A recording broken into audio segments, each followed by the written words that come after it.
Kali Jokowi rebut aset negara dari tangan anak Soeharto. Itu mengalami kerugian dari waktu ke waktu. Saya mendapat informasi bahwa setiap tahun Yayasan Harapan Kita itu mensubsidi antara 40 sampai dengan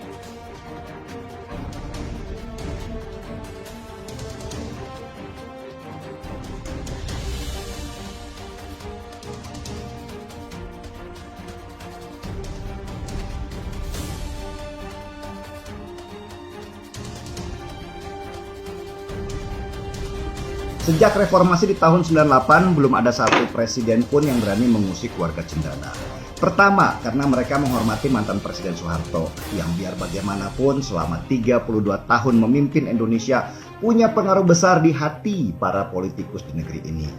Kedua, karena kekayaan dan jaringan Cendana yang begitu kuat dan besar, sehingga ada kekhawatiran kalau keluarga Cendana diusik, jaringan mereka akan bergerak dan membuat konflik di beberapa daerah. Selain itu, Jokowi juga mulai memerintahkan jajarannya untuk menginventarisasi aset-aset negara yang selama ini dikuasai oleh swasta.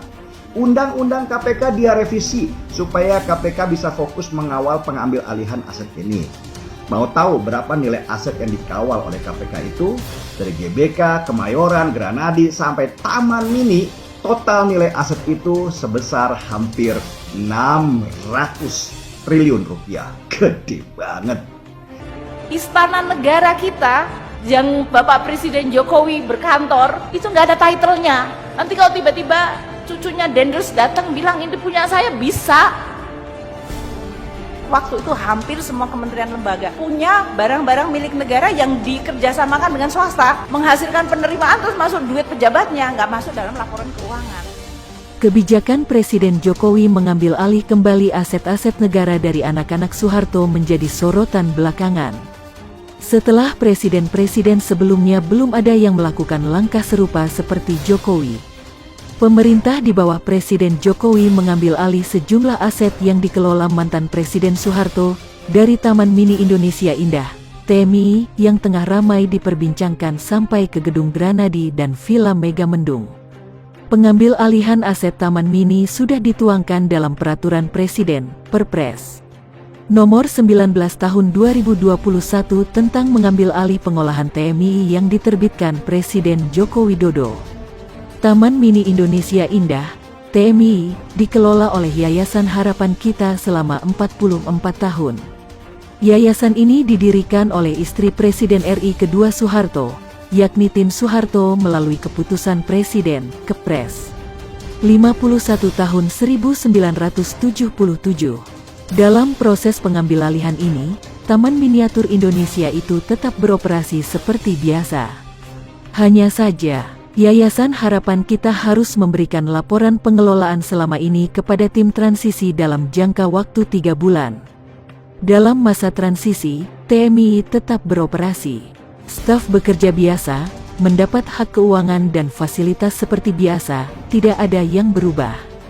Dan nanti tentu saja kita berkomitmen untuk tim transisi kami beri tugas bagaimana memikirkan inovasi manajemen dan kesejahteraan, kata Mensetnek Pratikno.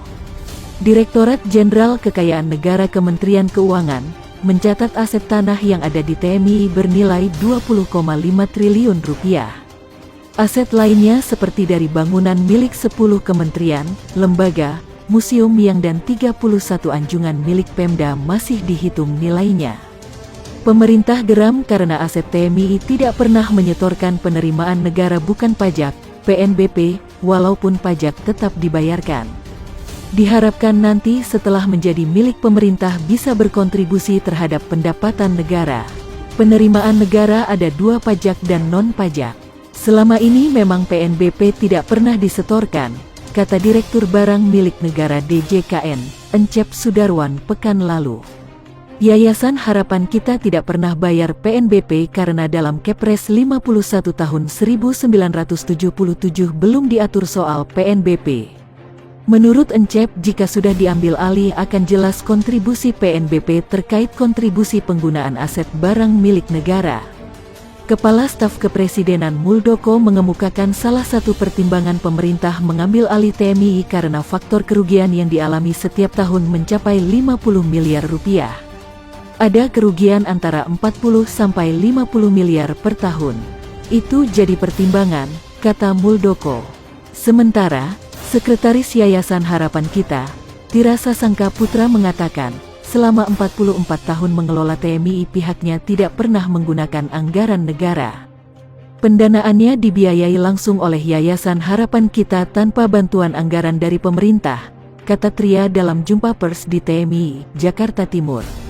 Tria mengatakan, selama mengemban tugas mengelola TMI, Yayasan Harapan Kita tidak pernah mengajukan kebutuhan anggaran kepada negara.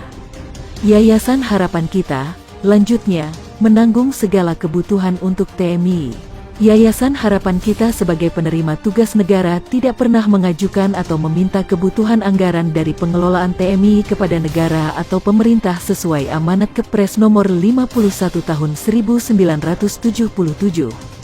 Tentunya tidak selamanya pemasukan yang diperoleh Badan Pelaksana Pengelola TMI dapat mencukupi kebutuhan operasional TMI ini, tuturnya.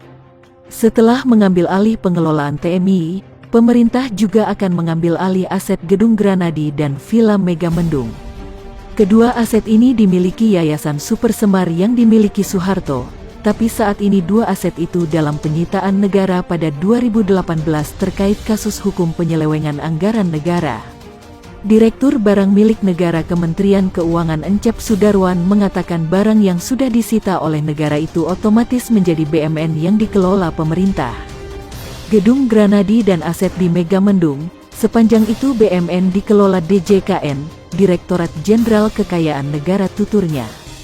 Sejauh ini PN Jaksel telah menyita aset senilai sekitar 242 miliar rupiah dari total 113 rekening milik Yayasan Super Semar.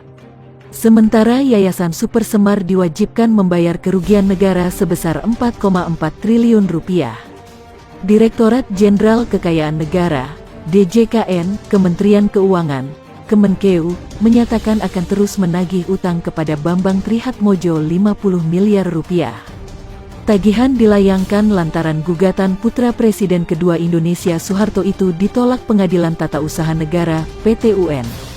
Sepanjang dia masih belum lunas, ya kami tagih sesuai dengan ketentuan yang berlaku sesuai dengan aturan perundangan, ujar Direktur Piutang Negara dan Kekayaan Negara lain-lain Lukman Effendi, dalam acara pengelolaan aset Blok Rokan pasca kontrak kerjasama migas berakhir, Jumat 28/5. Namun, Lukman mengaku belum mengantongi perkembangan pembayaran yang sudah dilakukan oleh pihak Bambang Trihatmojo. Saat ini, proses penagihan dilakukan oleh kantor wilayah DJKN Jakarta. Tentu penagihan jalan terus, apakah sudah ada angsuran setelah itu, kami belum cek lagi, ujarnya. Sebelumnya, Bambang melayangkan gugatan ke Menteri Keuangan Sri Mulyani Indrawati di PT UN. Gugatan itu muncul karena Bambang dicekal pergi ke luar negeri.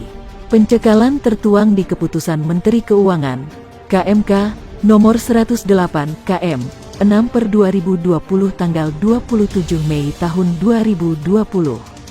Kebijakan itu dikeluarkan pemerintah karena Bambang belum membayar utang senilai 50 miliar rupiah terkait konsorsium SEA Games 1997. Saat itu, Bambang menjabat sebagai ketua konsorsium. Untuk perhelatan acara tersebut, Presiden Soeharto memberi dana 35 miliar rupiah melalui bantuan Presiden. Tapi rupanya uang itu perlu dikembalikan. Karena tidak kunjung kembali, ada beban bunga yang harus dibayarkan sekitar 5% per tahun, sehingga nilainya kini mencapai 50 miliar rupiah. Tak terima, Bambang mengajukan gugatan ke PT UN, tapi kemudian ditolak. Namun, PT UN Jakarta yang menolak gugatan Bambang Trihatmojo terhadap Menteri Keuangan Sri Mulyani Indrawati terkait perpanjangan masa pencekalan. Oleh sebab itu, Kemenkeu akan tetap menagih utang kepada Bambang Trihatmojo.